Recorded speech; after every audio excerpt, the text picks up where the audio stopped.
La question d'Ephraïm. Alors, on dit que Dieu nous a donné le libre arbitre. Et d'un autre côté, on dit que la Torah, elle règle toute notre vie et elle nous donne les conséquences qui vont avec nos actes. Alors, c'est comme par exemple quelqu'un qui a un flingue sur la tête et le mec il lui dit si tu fais ça, je te bute, sinon je te laisse en vie. Mais en réalité, et si on voit le choix qu'il a, en fait, il n'a pas trop de choix. S'il le fait, il n'a pas trop de choix. Donc, on n'a pas dit arbitre, tu veux dire. C'est une question qui est souvent posée, mais c'est marrant qu'elle est posée seulement au niveau de la Torah. Tu n'as jamais posé la question, franchement, c'est pas gentil de la part du Créateur, de Dieu, qui ne m'ait pas créé kangourou. Kangourou avec ses deux jambes, comme ça, il saute, tac, tac, tac, tac. Beaucoup plus rapide que de marcher comme je marche. Et puis, pourquoi pas un aigle. Je pourrais voler. Et tirer toute la journée comme ça, avec la haine contre Dieu, que tu ne voles pas. C'est-à-dire que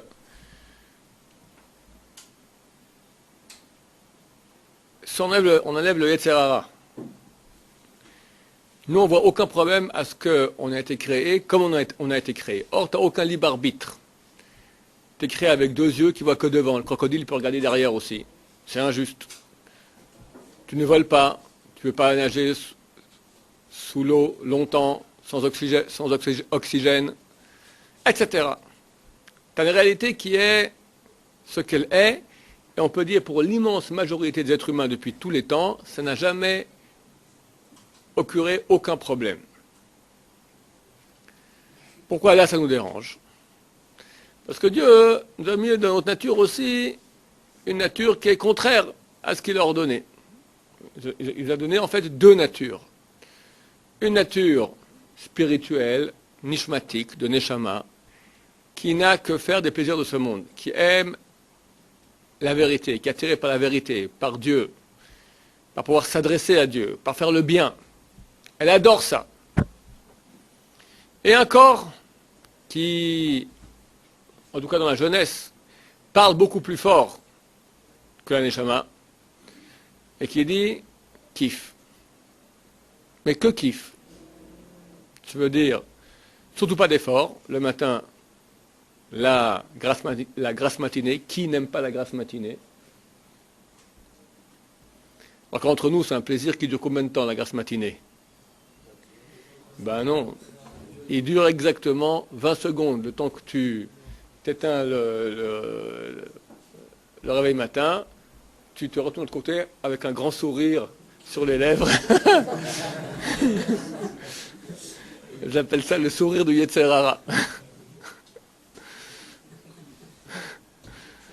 Et tu te rendors, tu te réveilles 2 heures plus tard. Ça a duré 20 secondes ce plaisir, parce que quand tu te rendors après, tu n'as pas le plaisir en train de dormir. Même toi, des fois, tu fais des cauchemars dans ce dernier 2 heures là. Tu te réveilles en. Donc, le non-effort au maximum et recevoir, kiffer la vie au niveau du corps.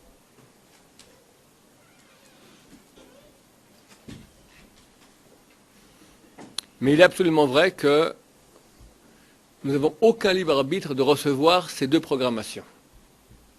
Ce n'est pas moi qui ai décidé quel type de neshama j'ai, donc à quel point j'ai envie de Dieu, envie de la vérité, et à quel point, et c'est pas moi qui ai décidé quel nefesh j'ai, c'est-à-dire quelle pulsion corporelle j'ai, à quel point j'ai un gros Yetzer Hara comme me disent tout le monde. Tout le monde a un gros Yetzer Hara, messieurs. Il n'y a personne qui a un petit Yetzer Hara. Ça n'existe pas. Tout le monde a un gros Yetzer Hara, et plus son Yetzer Hara il est gros, plus son Yetzer Hara Tov il est gros. Car Dieu a créé les deux avec même puissance. C'est vrai que dans la jeunesse, le Yetzer Hara est plus puissant, parce qu'il se dévoile dans l'être humain plus tard durant l'histoire de l'être humain. Le Yetzer Hara Tov, c'est-à-dire les questions existentielles, pourquoi je vis, le sens de ma vie, la vérité, à l'âge de 8, 10, 12, 13 ans, sans aucune valeur. Quelqu'un qui a une belle neshama, à l'âge de 13, 14, 15, commence à se poser des questions existentielles. Avant, c'est impossible. En tout cas, extrêmement rare. Vient l'âge de maturité. Là, déjà, on a, d'un côté, on comprend qu'il y a les choses qui sont réellement importantes dans la vie, le pourquoi de ma vie, et les pulsions corporelles qui sont très présentes. Mais vu que les pulsions corporelles ont déjà au moins 13 ans d'avance, donc elles sont fortes. Je suis habitué, je suis dans un certain rythme. C'est dur d'arrêter. De plus, que le corps, il est concret. Tu prends une glace, tu goûtes, c'est bon. Elle m'a la saute, d'accord. Les sens que nous avons, ils sont sensibles. Donc tu as un plaisir immédiat. Par contre, la neshama, on parle de construction, ce sont des choses éthérées, spirituelles, dures à saisir, qui donnent au bout d'un moment une très grande joie, c'est clair. Mais ça demande un travail. Il y a une culture, il y a une construction à faire. Comme la culture, comme l'agriculture, d'accord. Quand tu plantes, pas tout de suite que tu as le fruit. Il faut planter, il faut labourer, il faut arroser, il faut enlever les mauvaises herbes. À la fin, après beaucoup de peine, tu as ton fruit. Là aussi, l'être humain, Adam, vient du mot Adama, la terre. C'est un potentiel. Tu peux laisser la terre comme elle est. Alors, qu'est-ce que ça fait? Après que tu as fait plusieurs étés d'eau au ventre, d'eau au ventre, d'eau au ventre, tu n'as rien fait de plus, et ton corps, il est plein de ronces, d'accord? Comme une terre pleine de ronces, tu n'as rien de bien. D'habitude, ceux qui ne comprennent pas ça avec leur tête, comprennent ça avec les coups. Quand dans le mariage, quelqu'un qui n'est pas construit, oi va voy. Oi va voy. Ici à l'Yeshiva, on peut parler avec des gros mots, on peut s'énerver. Le type, ou bien il te répond aussi bêtement que toi, ou il supporte en silence, ou il change de chambre. Tu peux arriver ici à la salle à manger et prendre plus de plats qui te reviennent. On va te regarder pas sympathiquement, mais bon, tu fais ce que tu veux. Tu peux être un animal parfait, même dans la yeshiva. Mais quand tu te maries, mon cher ami, oulala, la tartine qui t'attend. Ça ne marche plus. Et c'est terrible. C'est une parenthèse. Motivante, Béat Hashem. Donc celui qui ne comprend pas avec la tête, comprend avec les coups. Avec les pleurs de sa femme, et c'est pas agréable. Les cris de sa femme, les casseroles de sa femme, il y a toutes les...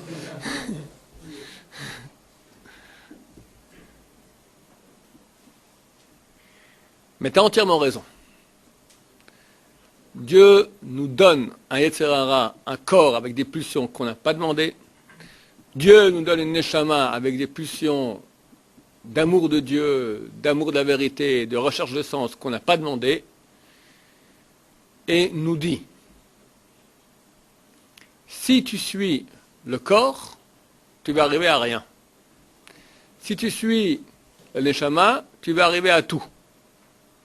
Le corps te propose un plaisir momentané, le neshama te propose une réalité, c'est-à-dire un plaisir, une vie éternelle, une vraie réalité. Choisis.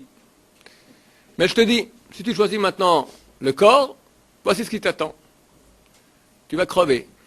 Tu vas kiffer tout de suite, mais après c'est terrible. Quand je dis maintenant, je te dis maintenant, avec le couple, ça ne va pas aller. Ça c'est déjà dans quelques années. Ça se voit très vite. Mais même, admettons, alors tu divorces et tu fréquentes des filles, il y a des gens qui vivent célibataires jusqu'à 60 ans, sans aucun problème. Mais il ne s'est pas réalisé. Ce n'est pas que Dieu vient maintenant et te met un flingue et te dit, comme tu dis, un pistolet, et te dit, je vais te punir si tu fais ça. Il n'y a pas de punition. Il y a une réalité. Comme tu achètes maintenant une Ferrari, tu as un mode d'emploi. Ferrari, c'est une belle bagnole, fantastique, avec laquelle tu peux arriver à des kiffs extrêmement performants. Mais un mode d'emploi. Maintenant, quelqu'un qui se dit, j'ai payé $1 million ma Ferrari, pourquoi je mettrais de l'huile dans le moteur? Combien ça vaut l'huile? 30 €, j'ai payé $1 million, ce n'est pas 30 € qui vont faire quelque chose à mon moteur. Et il roule sans huile. Et il coule une bielle. Le mode d'emploi t'a dit, mais si tu ne mets pas d'huile, tu te flingues, comme tu dis si bien. Ton moteur, il a coulé. Dieu ne donne jamais les punitions. Les mots punition et récompense, ce sont des inventions. C'est marqué dans la Torah, mais ce sont des mots qu'on utilise pour parler aux enfants, parce que les enfants ne comprennent pas le langage que je suis en train de dire maintenant. Eux, ils comprennent punition, récompense. C'est comme ça qu'on comprend un enfant. Alors, il y a un âge où il faut dépasser le stade enfantin et passer au stade adulte, qui est que dans la Torah, il n'y a pas de punition et de récompense, il y a des conséquences de ce qu'on fait. Tu as un mode d'emploi. Torah égale mode d'emploi. Le mot Torah en hébreu signifie mode d'emploi. C'est la Torah d'une Ferrari. Comment ça fonctionne? Qu'est-ce qu'il faut faire? Qu'est-ce qu'il ne faut pas faire? Comment est-ce qu'on réussit à bien utiliser toutes les potentialités de la Ferrari pour réaliser tout ce qu'on peut faire avec elle? La Torah d'un micro, la Torah d'un ordinateur. Et la Torah de moi. Moi dans le monde, comment je fonctionne? À quoi ça sert? Comment on fait pour réussir? Dieu te dit, tu veux réussir? Ça. Tu veux rater? Ça. Le mot chet en hébreu signifie quoi? Les gens traduisent comment? C'est quoi chet? Faute. C'est faux. C'est faux de dire que c'est faux. Enfin, c'est faux de dire que c'est faute. Chet signifie rater. Ce qu'on fait l'armée ici, grand secret professionnel, il ne faut pas répéter à personne. À Tsahal aussi, on rate la cible. D'accord? Ça va aussi dans Tsahal. Alors, quand on rate, on dit Herteta et matara. Tu as raté la cible. Herteta, c'est le verbe qui provient du mot chet, la racine chet. Chet signifie rater. Tu as une Ferrari, tu roules sans huile dans la Ferrari, bah tu as raté mon vieux, parce que maintenant ta Ferrari, elle roule plus qu'à, si elle roule encore, d'accord, à 20 km à l'heure, alors qu'elle peut faire du 300. C'est raté, c'est dommage. Haram, dommage. Tu as raté ce que tu aurais pu utiliser. Tu es un être humain, tu n'es pas une Ferrari, tu es la machine la plus performante de la création à l'image de Dieu. Tu peux gagner tellement, tu t'amuses à ça. Je vais te dire, haram, raté. Tu veux, vas-y. Mais je t'avertis. Tu investis là-dedans, tu vas rater. Tu me dis, alors qu'est-ce que... Vous me dites, aucun choix. C'est vrai, aucun choix. Mais pourquoi je t'ai fait ça? Moi, je veux que tu gagnes. Donc, je peux te donner ça gratuitement. Si je donne gratuitement, ce n'est pas toi qui as fait. Tu veux pouvoir être. Être, c'est toi qui as fait. Donc, pour que tu puisses être, il faut que tu choisisses. Il faut qu'il y ait un libre arbitre. Libre arbitre, c'est quoi? Il y a un libre arbitre. Je te donne maintenant 2 programmations. C'est pas toi qui as décidé de ça. Ton Yetzer Hara qui est gros, et un beau Yetzer Hara Tov qui est gros aussi. Je te dis, choisis. Mais tu es libre, et là tu es entièrement libre de choisir. Parce que c'est vrai que le Yetzer Hara, il te vend rien. Il te vend un pistolet sur la tempe, tu vas crever, mais c'est très bon. Il est très bon. Le Yetzer Hara est très bon. À quoi ça ressemble? Un junkie. Ça se dit encore, dans mon époque ça existait. Hein? Un junkie avec sa piqûre d'héroïne, d'accord? Il se shoot. Maintenant, toi, tu es son frère. Tu lui arrêtes. Il dit, tu sais pas combien c'est bon. Mais tu vas crever. Je sais. Char. Ah. Alors, même chose. Je te dis, c'est vrai que c'est bon, mais arrête, tu vas crever. Tu as un libre choix. Le junkie, il a un libre choix. C'est vrai que s'il est addict, il est déjà accoutumé, c'est dur pour lui. Quand quelqu'un il met le pied dans le Yetzer Hara, c'est très dur d'en sortir, mais il peut. Il peut. Dieu nous a donné toujours les 2 options. Et il veut qu'on se construise. Mais pour qu'on se construise et qu'on soit nous, les acteurs, les réalisateurs de cette construction, et pas que c'est... Si Dieu me donne Olam Haba, c'est-à-dire il me donne sa présence, sans que moi j'ai rien fait, je ne suis pas, je n'existe pas, je suis rien, je suis mort. Dieu veut que je puisse être, c'est moi-même, d'abord je suis, c'est moi et j'ai droit à ça. C'est-à-dire que c'est une partie de moi que j'ai acquis par moi-même. Pour ça, il faut que tu aies un libre choix. Donc au contraire, nous sommes la seule création au monde, la seule créature au monde qui a libre choix. Aucune créature au monde a libre choix. Aucune. La pierre n'a pas le choix d'être pierre. Le végétal n'a pas le choix d'être végétal. L'animal, il n'a aucun choix. On croit que l'animal, il a des choix, il n'a aucun choix. L'animal, il suit sa programmation, qui est très simple, comme notre Yetzer Hara à nous. Recherche le plaisir matériel au maximum, fuit la souffrance matérielle au maximum. C'est tout. Ça, c'est l'animal. Et c'est notre Yetzirah. Notre corps, il fonctionne comme un animal. C'est exactement ça. Donc l'animal n'a aucun choix. S'il choisit maintenant deux options qu'il a, c'est parce qu'il va faire un calcul. Où est la souffrance plus grande, où est le profit le plus grand. Et il choisit la pulsion la plus forte. Ou bien une fuite de souffrance, ou une recherche de plaisir. Tu lui dis, saute par-dessus la corde, un cheval, un chien, d'accord. Lui, il ne veut pas. Tu lui demandes un bon anos, un sucre. Alors lui, il dit, c'est fatigant de sauter à la corde, mais il y a un bon sucre à la fin. Bon, il le fait, pour le sucre. Pas les Shem Shamaim. L'ange n'a aucun choix.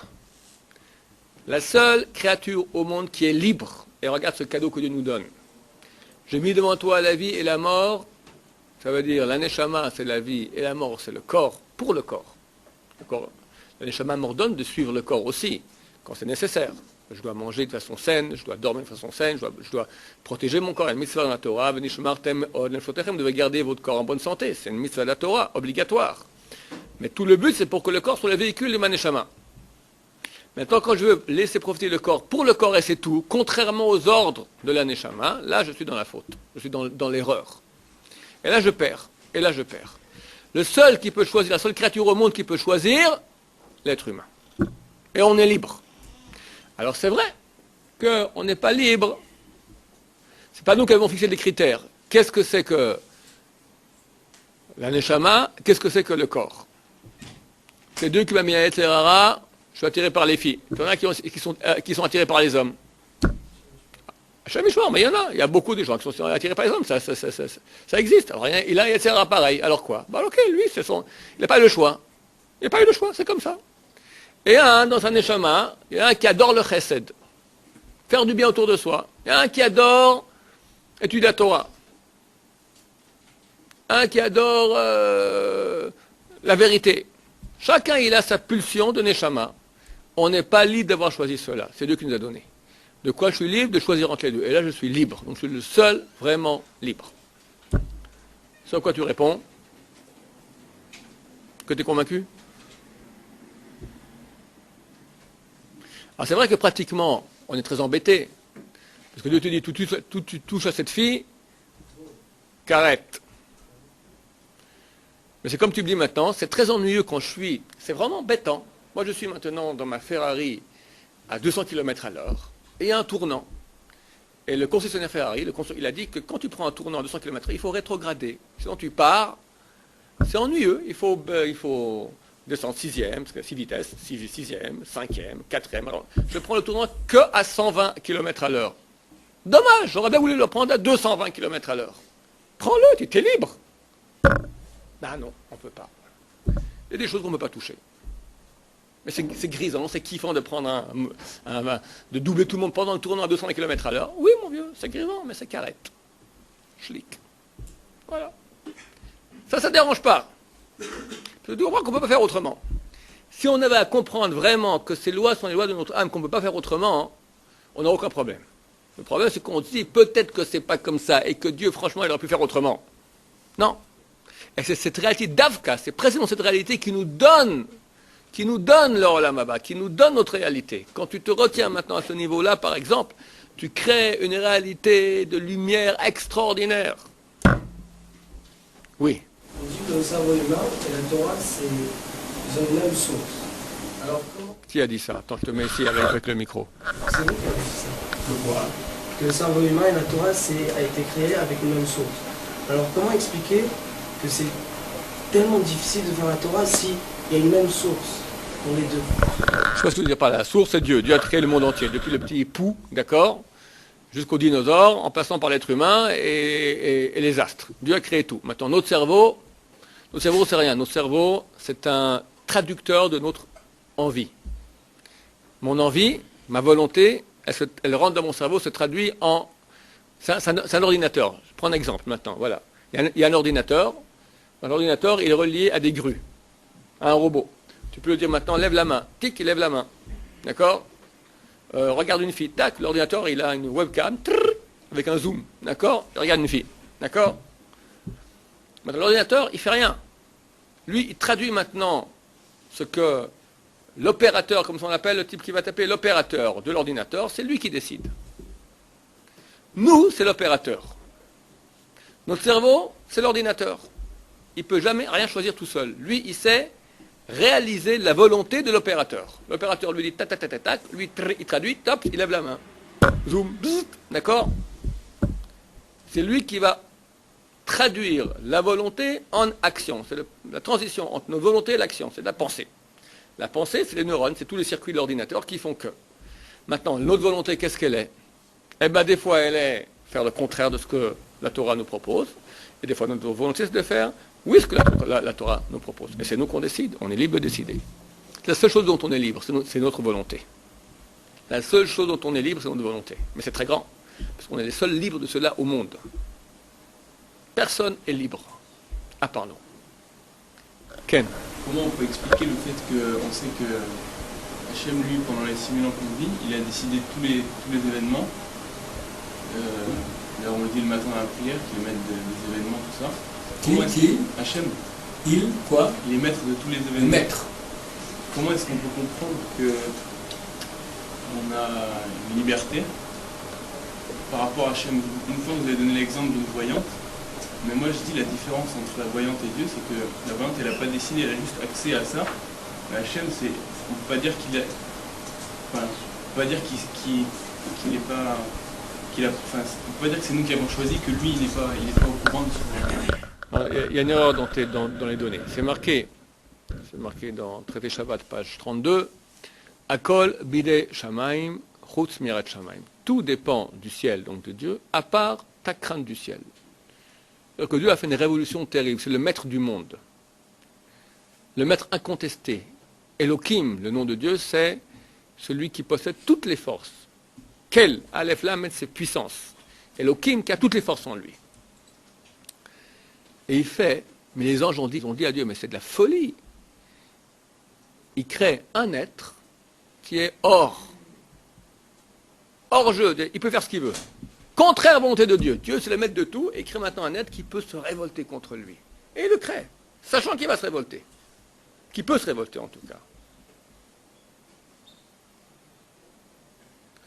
Donc, c'est faux de dire que Dieu est maître de tout. Il est maître de tout, sauf de nous. Il peut, s'il veut, tac. Crise cardiaque sur place. Même pas crise cardiaque. Il y a ici un type, un tzaddik, il est décédé dernièrement, français. Il était au marché avec son ami, il tombe dans les bras de son ami. Voilà. Ni crise cardiaque, ni rien. Voilà, il a pris l'âme. Il fait ce qu'il veut. Mais en tout cas, il veut pour le moment. C'est vrai que Dieu fait ce qu'il veut, et il est maître de tout. Mais il a voulu, dans sa volonté, créer un être qui fait même ce qu'il ne veut pas. Dieu. Tu peux faire ce que tu veux. Je te donne maintenant une marche. Tu peux presque faire sauter la terre. Presque. J'imagine qu'il y a des moments où Dieu donne des limites. Mais il peut presque faire sauter la terre. Le Midrash dit que les Rechaim sont appelés Mokdei Olam, les incendiaires du monde. Ils peuvent faire sauter la terre. Tous les matins, on dit je ne vais pas traduire toute la phrase, mais à la fin, c'est marqué Rabba, grande emunatecha et ta foi. C'est faux, on aurait dû dire quoi? Grande est ma foi. Qui doit avoir foi en qui? Moi en Dieu ou Dieu en moi? Alors c'est marqué Dieu, grande est ta foi. Oui. Quoi? Qui sait que j'ai une capacité de détruire le monde? Le monde, c'est pas le monde physique, avec une bombe atomique, ça sert à rien. Un homme sans des avérotes, il peut aller, c'est marqué, jusqu'au niveau des anges les plus hauts qu'il y a, leur sectionner les ailes. Tchic, tchic, tchic, tchic. Alors, il peut tout casser. Détruire l'univers, même à sa source. Avec la débauche, avec la haine de Dieu, avec le mensonge, la magouille. Et Dieu, tous les matins, lui redonne l'âme. Dieu a foi. Il espère. Donc, Dieu a créé, dans sa volonté, un être qui est libre de choisir. Donc, tout dépend de Dieu, sauf une seule chose. Quand j'ai le choix entre l'appel de mon corps, Nefesh, et de ma Neshama, l'appel de Dieu dans ma Neshama, qu'est-ce que je fais? Ça, c'est moi qui décide.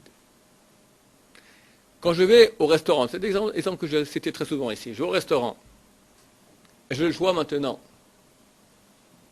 Filet de saumon dans son chausson à la truffe.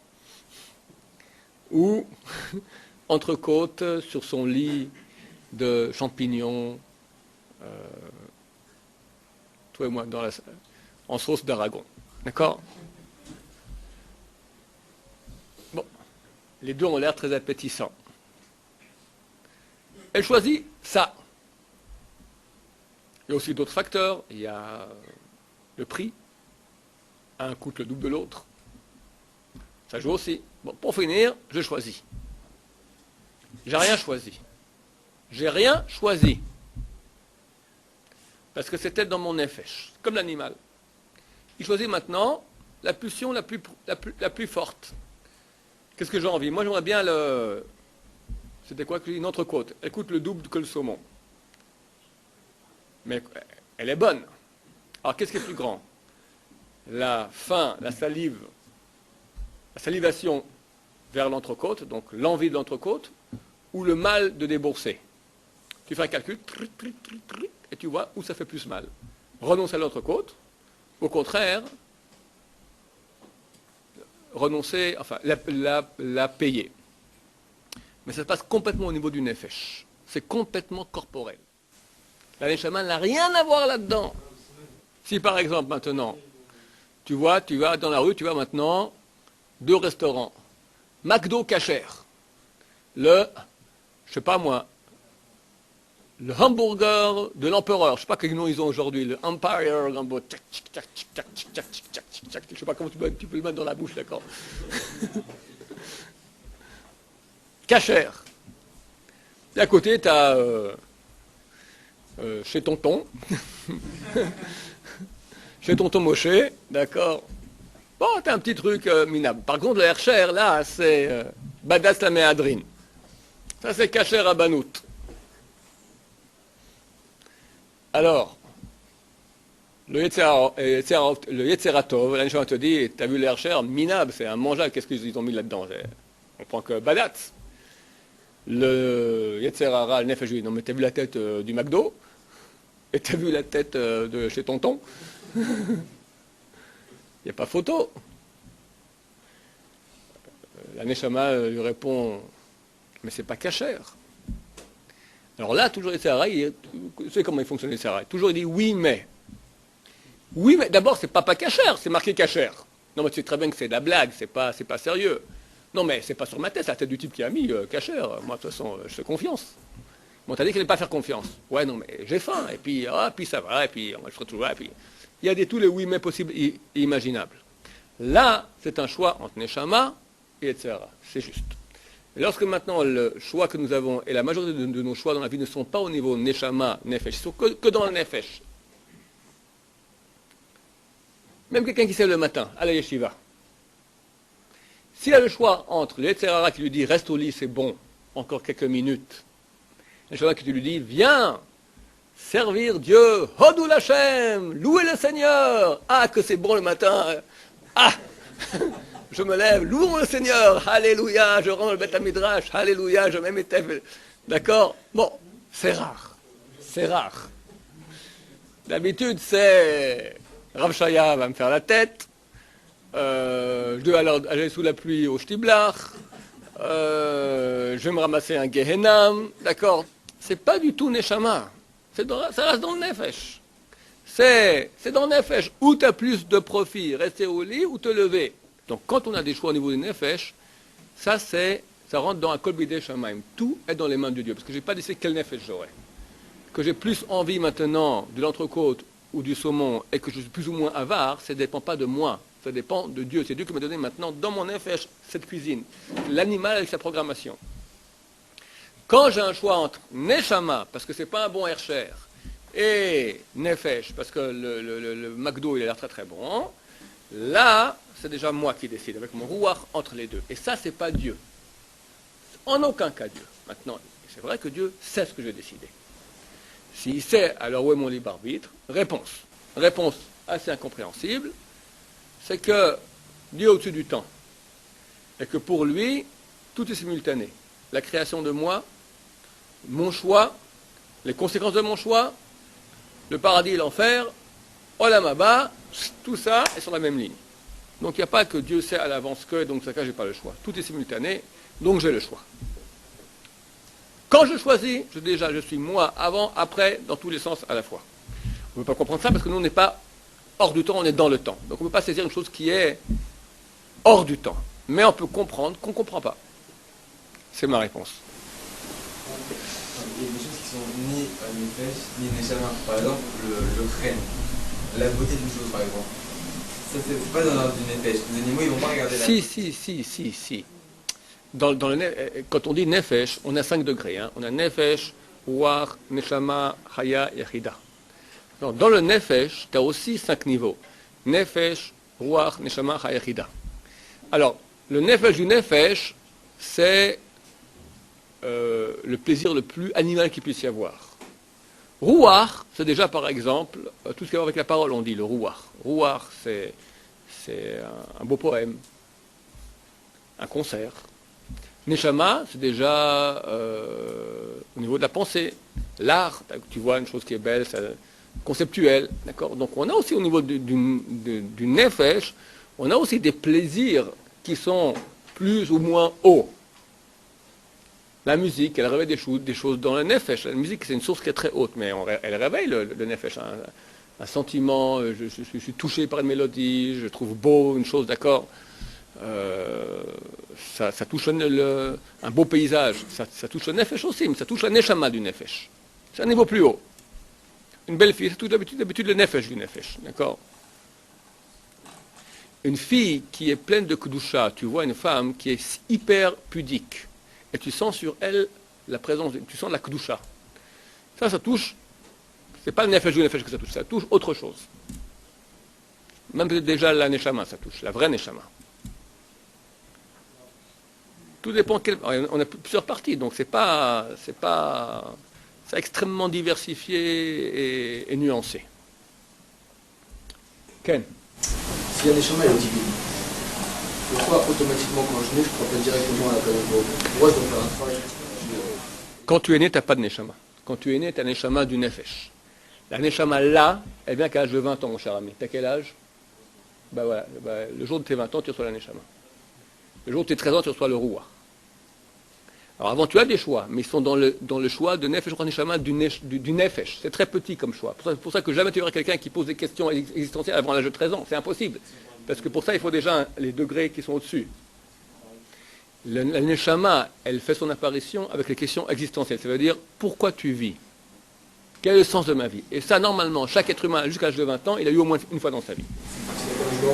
Automatiquement, quand c'est parti de la Kadosh Baruch Hu, elle-même sait... Akadosh Baruch Hu se traduit pas chez nous forcément par Akadosh Baruch Hu. Il se traduit chez nous, même aujourd'hui à notre niveau, nous ici à la Yeshiva, c'est très dur à quelqu'un lui dit agis par amour de Dieu. C'est très dur. On lui parlera un langage qui est beaucoup plus approprié des habits de Dieu. D'accord? Des habits qui sont très proches de Dieu, mais des habits de Dieu. C'est quoi? La vérité. Et ça, n'importe quel goy, tu lui parles, il comprend ce langage. Où est la vérité de ta vie? Quel est le vrai sens? Vérité, on dit que c'est la signature de Dieu. Dieu est vérité, ça se ressemble. Dans la prière maintenant, on la question, on va dire Kata, Hachem, Elohim, Emet. Toi, Hachem, Elohim tout-puissant, t'es Emet. Emet, ça veut dire, c'est presque la traduction du mot Dieu. Chez nous, la perception de Dieu, elle passerait souvent par la notion de vérité. Très souvent, un Baal Tshuva, pourquoi il revient? Parce qu'il est amoureux de Dieu. Mais il a une soif de vérité. Il veut une vérité, il veut le vrai sens de sa vie. Ça, c'est une pulsion tout à fait divine, mais qui n'est pas encore traduite par amour de Dieu, parce qu'il ne connaît même pas Dieu des fois. Mais il a une soif de sens, et des fois il est torturé par ça. Torturé. Il y a des gens qui sont torturés par le sens de la vie, tant qu'ils ne trouvent pas, ils sont malades. Ils ne connaissent même pas Dieu. Mais c'est un éclairage divin très puissant. Un beau jour, il découvre Dieu, mais ça prend du temps. Mais c'est Dieu habillé. La recherche de vérité, c'est l'appel de Dieu habillé par un certain voile. Baruch Adonai, l'Oman Bahameh.